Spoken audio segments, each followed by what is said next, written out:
Hello everyone and welcome back to the Common Sense Crypto channel. As with you always, this is Rich doing another video today on XRP.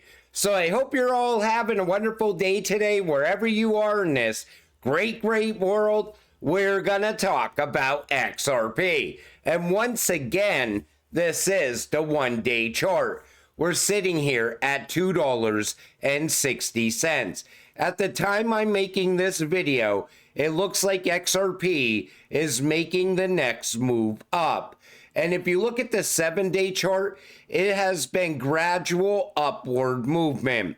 Everybody's still waiting for that one big move up that takes us to a new all-time high for XRP. A lot of people are expecting it to happen today, with Brad going on 60 minutes. Let's wait and see what happens. And look at the Bitcoin dominance chart, also breaking down. Everyone says once Bitcoin dominance goes below 50%, it will have a deep fall and it will happen fast. But again, everybody's speculating still. I just know this, we are officially in alt season. Everyone wants to know where we are at in my path to alt season chart. This comes from Secrets. We're in the phase 2 to 3 overlap. Large caps are starting to move. Phase 2 has heated up and we're seeing early signs of phase 3. Phase 3 incoming. And I would agree with that. We are seeing the money come into Ethereum now. Ethereum is starting to move. But I think we're in the phase overlap between phase 2 and phase 3. Money is flowing into large caps where we see large buy-ups happening. I'll talk more about that in a minute. Phase 3 is where Ethereum has been outperforming Bitcoin and large caps are going parabolic. Phase overlap. Regardless of market cap, some altcoins with strong fundamentals are having pumps. And by the time we get to phase 4, you could pretty much throw money into anything and you will make money back. But we are now going from phase 2 into phase 3. I definitely agree with that. Will XRP reach $3? Whale buys $288 million in tokens. You know, everybody right now is panicking. They're like, oh, look at this run is over. XRP came back down. What, did you think we were going to continue just going up? Of course, we're going to see pullbacks. We'll see other slight pullbacks as well. But these whales are buying at $2.22. Think about that. That shows you where XRP is going from here. And I'm telling you, this run is going to be absolutely epic. I think we could see early utility pushing the price of XRP as well. Big things are about to happen. Don't lose faith now. Don't get emotional now. Even if a pullback happens, it's not that big of a deal. We are still sitting well above $2 for XRP. Think about that. Back in October, you could buy 2 XRP for $1. I was telling people back then, this is the time you continue stacking. But everybody was saying the same thing back then. Oh, XRP is a scam coin. XRP's never going above $1 ever again. Not only did we go above $1, but we're now well above $2. The next move up is going to take us above $3. And then from there, you could expect continued FOMO to happen. There's going to be buyers all the way up. And if you're selling to the whales and the institutions. Don't sell to the institutions. Latest, Coinbase and other exchanges quietly gathering XRP. Billion held, big changes ahead, controlling over 3.4% of the supply. The exchanges are ready because they know there's going to be FOMO on the way up. They're already expecting it to happen. And there's going to be talk about XRP drying up on the exchanges as well. We're going to see scarcity for XRP over time. And as that scarcity is happening, the demand will be rising. 60 Minutes 2015, the most effective barrier for the success of mobile money around the world is the banking lobby. The banking lobby in most parts of the world is a very strong lobby. Ripple is the best example how to cooperate with hundreds of banks, etc. for the context of tomorrow with Brad Garlinghouse. Take a listen to this from back in 2015. Actually, when M-Pesa started, Kenya's commercial banks implored the government to impose regulations to impede its development. But the government decided to take a hands-off approach, which is pretty unusual. The most effective barrier for the success of mobile money around the world is the banking lobby. The banking lobby in most parts of the world is a very strong lobby. And banks have looked at what's happened in Kenya and have decided that they don't want to see that happening in their own countries. Not in my backyard. Exactly. The banking regulators have been persuaded that this is a threat to the banking industry. And it is, isn't it? Well, it's... And that's what Ripple is. They're a threat to the banking industry. But Ripple's going about it the right way. They want to work with the banks. They don't want to work against the banks because they want to fix the problems. There's a lot of underbanked people in the world. There's people still that have no access to a bank account. Ripple wants to make sure everyone gets a level playing field. You see the same thing happening with Stellar. And that's why banks, if they see an option where they could save money, save time, they're going to go with that option. The customers, they want fast, cheap, and secure. And the banks are going to have to deliver on that. Otherwise, the people will just pull their money out and go to the next best solution, which Ripple is creating.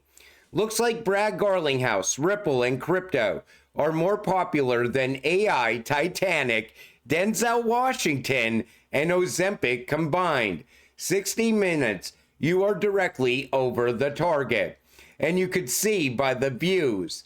And look at how many views this got. 2.6 million.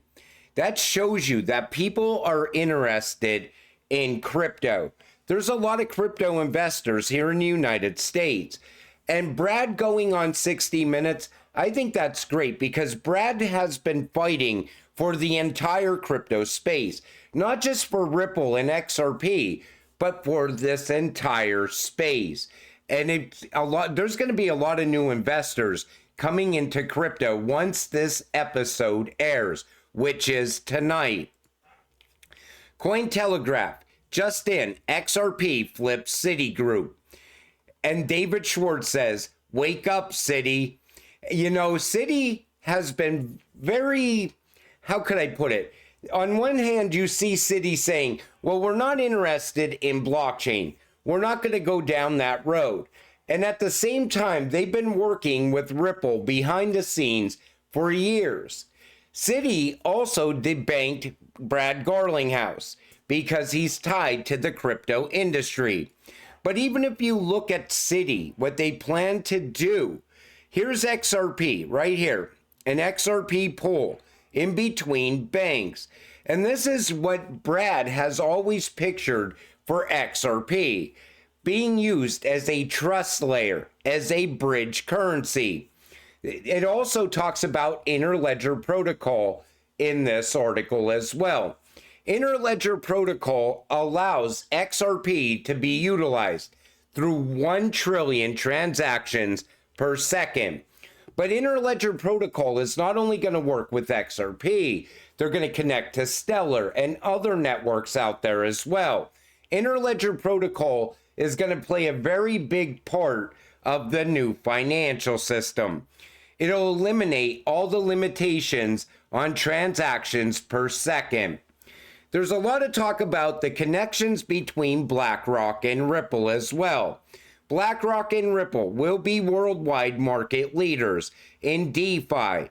The XRP ledger is officially connected with BlackRock's most important strategic partner and blockchains, Archax, Hedera, XRP EVM sidechain, EVM OS.org, Arbitrum. Just a question of time till they announce an official partnership. Ripple and BlackRock are both investors in Securitize. Securitize and BlackRock launched the most successful real-world asset fund primarily on Ethereum. Now the fund is expanding across multiple blockchain ecosystems, and that's also expected to build out and grow. But I am not a fan of BlackRock at all. But BlackRock and Ripple coming together, it makes a lot of sense, because BlackRock is not here for Bitcoin. They're here to tokenize assets.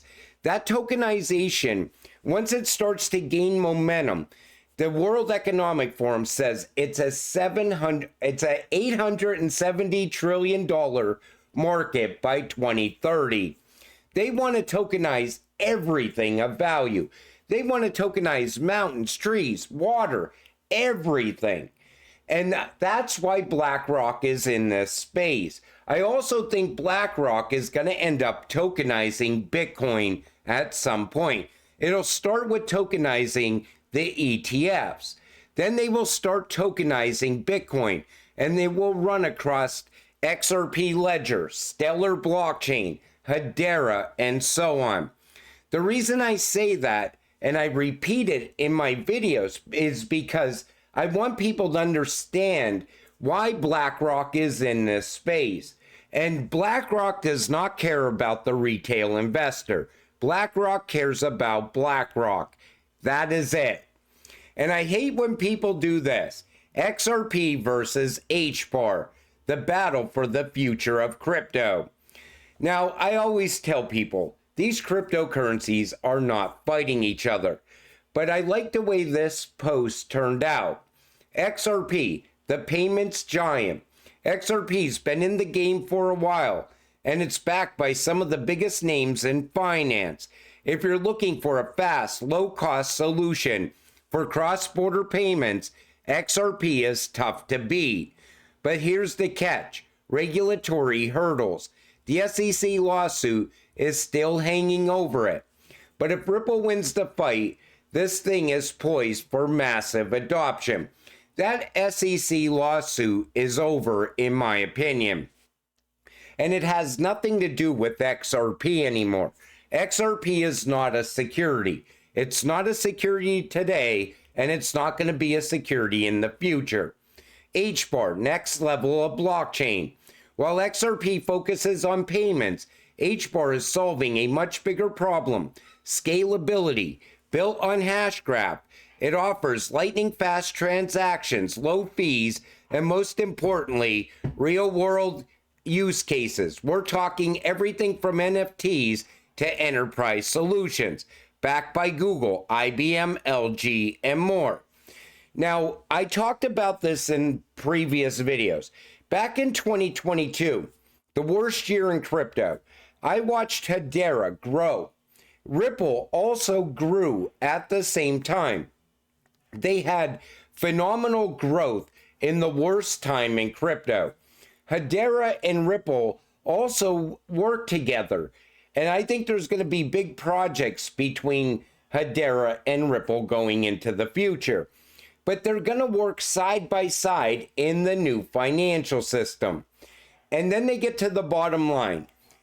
XRP is big in payments, but HBAR is a whole ecosystem with massive potential in Web3. Both are solid investments if you understand the risk, not financial advice and do your own research. They're both great investments. They're both well-rounded cryptocurrencies, well-rounded networks. XRP Ledger is really building out right now. And I like the fact that Hedera is going to play a very big role in the new financial system, right next to XRP. They're both going to work together. They're not fighting each other. As a retail investor, the best thing you can do is hold HBAR and XRP. And that's what I've been saying for years now. I told people, don't put all your eggs in one basket. Diversify if you want to be a crypto investor. But I hate when people put them against each other because they're not fighting each other. So why even bother? Just hold both. That's the way I look at it. And it looks like Hawk Tuah Girl made it onto CNN. Did I not call this? I said this is going to happen. Haley Welch is now covered on CNN. Take a listen. New tonight, viral sensation Haley Welch, best known for her off-the-cuff comment regarding filleting a man while using her spit that then propelled her to mega celebrity and is surely an indictment of the stagnation of our culture, is under fire after releasing a crypto token that many people online are now saying was nothing more than a scam. Joining me now is Paul Spoljaric, a man that says he lost almost his entire life savings as a result. Paul, tell me, how are you feeling tonight? Thanks, Caitlin. Not feeling too good right now, but I'm optimistic this will get resolved. This guy lost almost his entire life savings, and they are going to spin this at some point, in my opinion. Right now, they're making Haley look like the bad girl in this situation. Later, they will blame crypto for what happened with her coin and it becoming a rug pull. I think they're going to spin this and then they're going to push for crypto regulations. That's just my honest opinion. But a lot of people are saying it wasn't her that rug pulled. It was people that she knew that were launching a coin. I don't really know. But once it makes it to the mainstream news, the narrative will first come out like this, and then later it will shift. We've seen it time and time again in the crypto space. But what are your thoughts on that? Put it in the comment section down below. And like I said, we're just waiting for the next move up on XRP. But even if we pull back, don't get emotional. We are going to see some crazy numbers for XRP during this alt season. This is just the beginning. And until it all happens, stay patient, stay positive, and let's get rich together. With that said, I'm going to wrap up this video. I want to thank you all for watching. I appreciate all of you. I'll see you in the next one. Have a great night.